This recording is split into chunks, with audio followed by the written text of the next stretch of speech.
Mahal po Sister Nelly at magandang umaga po sa ating lahat dyan sa Pilipinas, kahit dyan sa Perth, the same time sa Pilipinas, at magandang gabi po sa ating dito sa North America.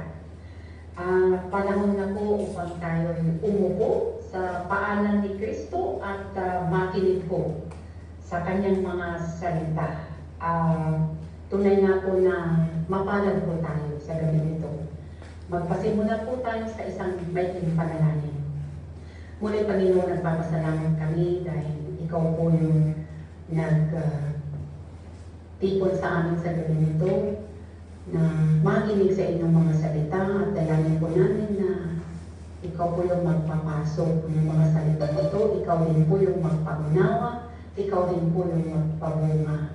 Dahil ang salita mo po ay hindi babalik sa iyo na hindi nagawa ang layunin, ang pinurpos mo para sa mga salita mo ito.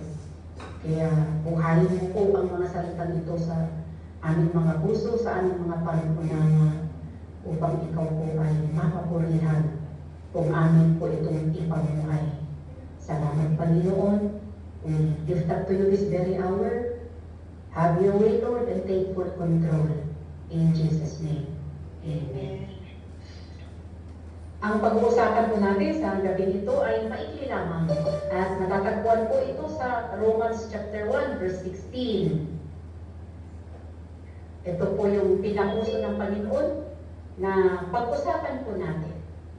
At sabi po sa Romans chapter 1 verse 16, let's read po. Okay. For I am not ashamed of the gospel, because it is the power of God that brings the salvation to everyone who believes. First to the Jews, then to the Gentiles.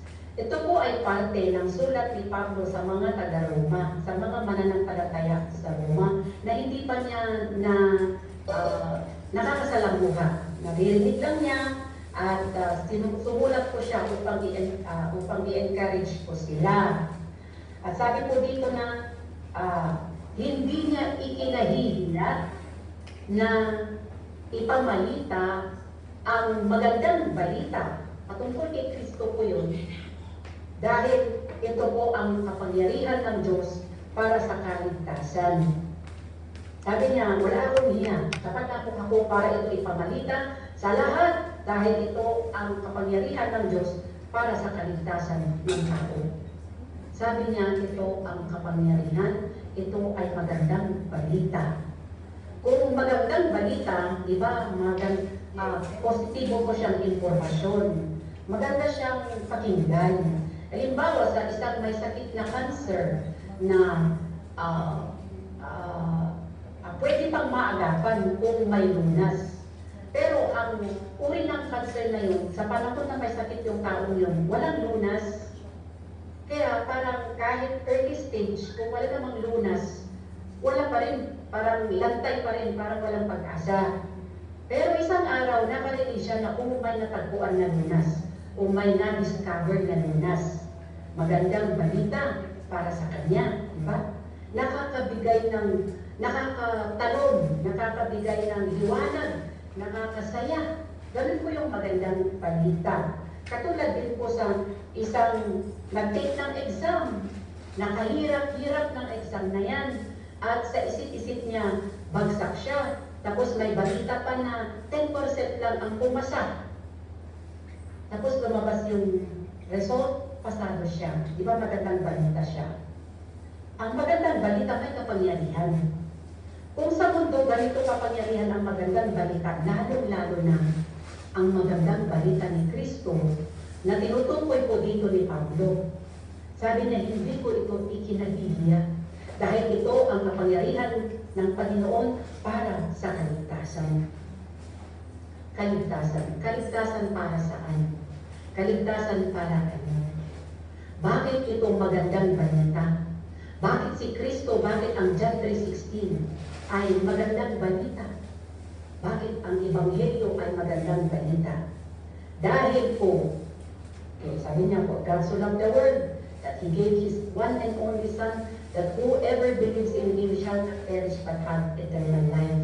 Magandang Kasi sabi niya, sinugo ng Panginoon ang kanyang bugtong na anak upang kung sino man ang manampalataya ay magkakaroon ng walang hanggang buhay. Hindi siya mapaparusahan.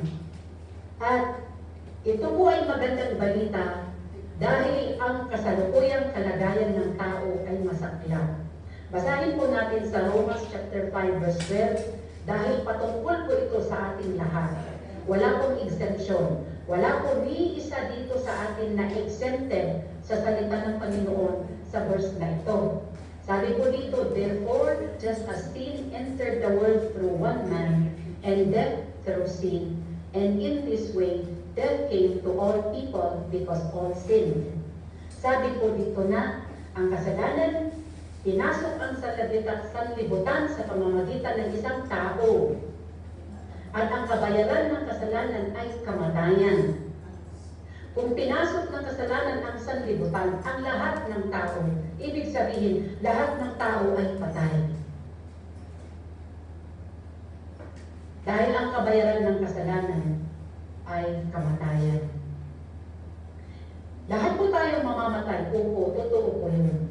Pero sa Revelations chapter 20, verse 14 to 15, alalahanin po natin, sa mga hindi pa nakakaalam, tingnan po natin, may pangalawa pong kamatayan. Sabi po sa Revelations chapter 20, verse 14 to 15, ang kamatayan ay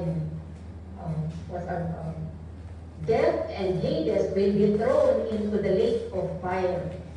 Ibig sabihin, yung mga patay ay itakwak. Yung mga patay ay they will be thrown. Hahagis. Tagalog tayo madali.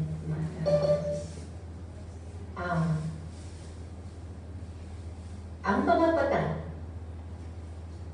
ay hindi, they're not ending in death. Hindi yun ang katapusan. Meron pong pangalawang kamatayan na tinutukoy po ng Bible. In Revelation chapter 20 verse 14 to 15. Sabi po diyan na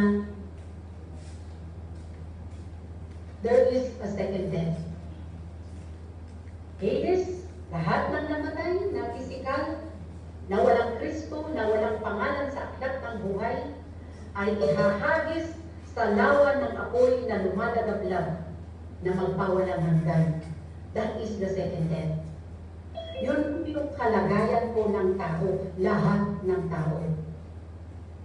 That is the current situation of people in this world. Walang exemption. Yun po yun. Ngunit may magandang balita na makapangyarihan. Ito po yung magandang balita, yung John 3:16. Ano ang kapangyarihan na hawak ng balitang ito? Ito po ay nakakapagligtas. Bakit po? Kasi sabi po sa 1 Peter chapter 2 verse 24, sinugo po si Jesus. He himself, si Jesus po ito, yung sinugo sa John 3:16, yung kaisa-isang anak.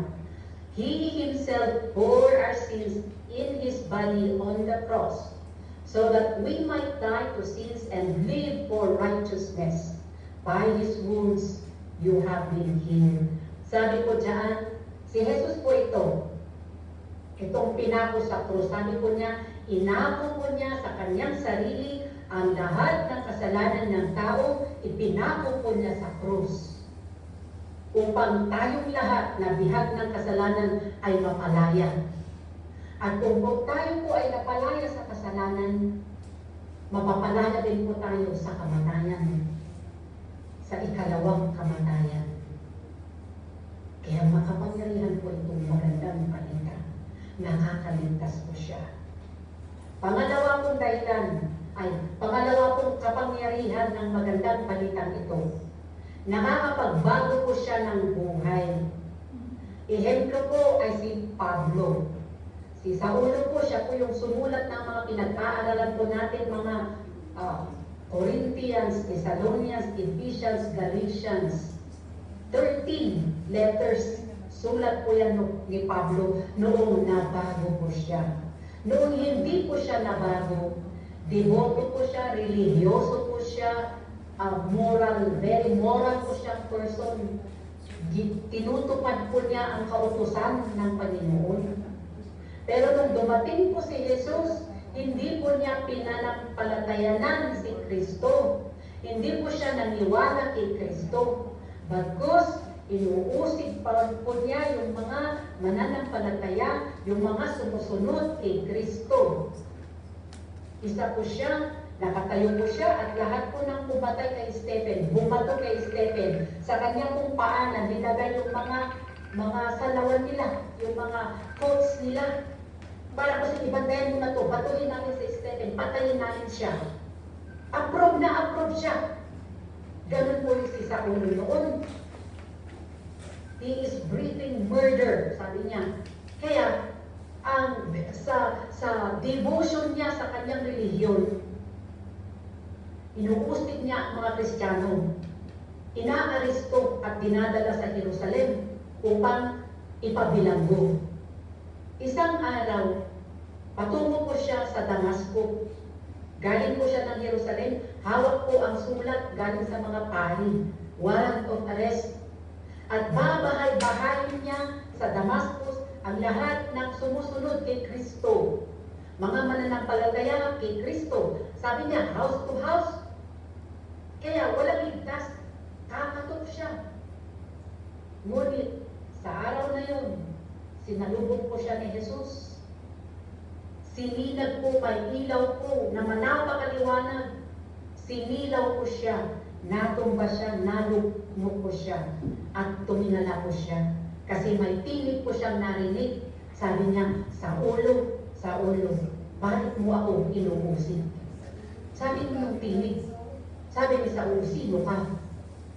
Sabi niya, ako si Jesus. Inuusig mo. Ano pong ibig sabihin mo? Itong mga Kristiyano, pag inuusig sila, ang inuusig si Kristo. Kasi si Kristo, nasa kanila. Pinamumuhay nila si Kristo. Kaya pag inuusig ang mga mananampalataya, ang inuusig ay si Kristo. Kaya kayong mga inuusig, huwag mag-alala. Jesus is on your back. Parang ganun po. Siya po yung big brother. Siya po yung magtatanggol. Nakakapagbago po ang magandang balitang ito ni Kristo. Isa pa pong ito. At si Pablo po, noong nabago po siya, 3 araw po nabulag siya. Nasisilaw po siya, sabi po ni Jesus, dadalhin ka sa Damascus at doon sasabihin sa iyo kung ano ang gagawin mo. 3 araw po siyang nabulag. To cut the story short po, 3 araw, pinanalangin po siya ng alagad ni Kristo. Nawala po yung pagkabulag niya at magmula po noon, sumama po siya sa mga mananampalataya kay Kristo. Sumama. Pasama-sama yan. Ilang araw lang, nangangaral na siya. Pinapamalitan na niya na si Jesus na pinatay natin, na pinako natin sa krus, siya si Kristo, siya yung tagapagligtas, siya yung sinugo ng Diyos. Na tagapagligtas ng buong sanlibutan. Siya yung umako ng kasalanan natin para mapalaya tayo sa bihag ng kasalanan at masalba tayo sa kamatayan. Sa lawa ng apoy na magpawalang hanggan, siya si Jesus. Napakatapang po niyang nangaral. Yun po nabago po siya. Na kahit pa siya, ilang beses binato, ilang beses binilanggo, ilang beses na pinagtangkaang patayin, wala po siyang pakialam. Dahil sabi niya, itong makapangyarihan, itong magandang balita na dala-dala ko, dadalhin ko ito may very last breath. Sa huli-huling hininga. Kaya kahit po inuusig na siya, sa huling araw po ng buhay niya, kahit nasa harap na po siya ni Caesar ng Rome, nangangaral pa rin siya. Nagte-testify pa rin siya. Nag-witness pa rin siya. Ganun po ang pagbabago na idudulo ng magandang balitang ito. Punto po ng 20. Ang kapangyarihan ng magandang balitang ito ay para sa lahat. Pero, pag hindi po natin gamitin po yung susian ang kapangyarihan ito, wala po sa atin. Hindi po uubra. Dahil sabi po sa nabasa natin sa John 3:16, to those who believe. Makapangyarihan lamang po ito sa mga mananampalataya, sa mga maniniwala, sa mga tatanggap.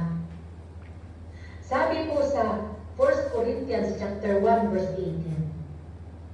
Tingnan po natin kung ano pong sabi ni Pablo sa mga hindi po tatanggap. For the message of the cross of Christ. Ito po yung magandang balita, the cross of Christ. For the message of the cross is foolishness to those who are perishing, but to us who are being saved, it is the power of God. Sabi po dito, ang mensahe o ang magandang balita na dala ni Jesus ay kamangmangan sa mga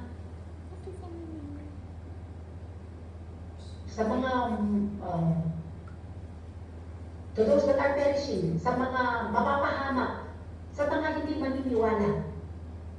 Kamangmangan sa kanila, kukutsain ka. Sabihin mo ito, magandang balita, kukutsain ka. Kamangmangan sa kanila. Sa mga tao kong ganun, ayaw kong gamitin yung susi. Hindi po makapangyarihan dahil sa kanila po kamangmangan.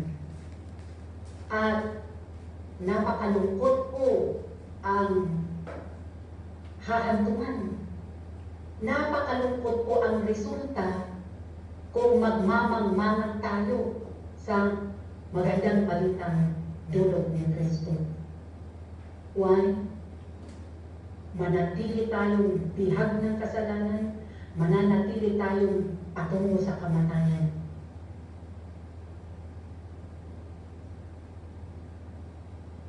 Lahat po tayo, sabi po natin kanina na lahat po tayo. Basahin po natin. Balikan po yun. Hindi po natin nabasa yung Romans chapter 5. Kung we read that, I think we read it. But yes, no one is excused po here. Wala pong excuse. Tayo po lahat. Yan, nabasa na po natin. Sorry po, thank you. Ang mensahe po sa gabing ito, makapangyarihan po ang magandang balita na dulot ni Kristo. Napakang makapangyarihan. Nakakaligtas siya, nakakabago po siya ng buhay.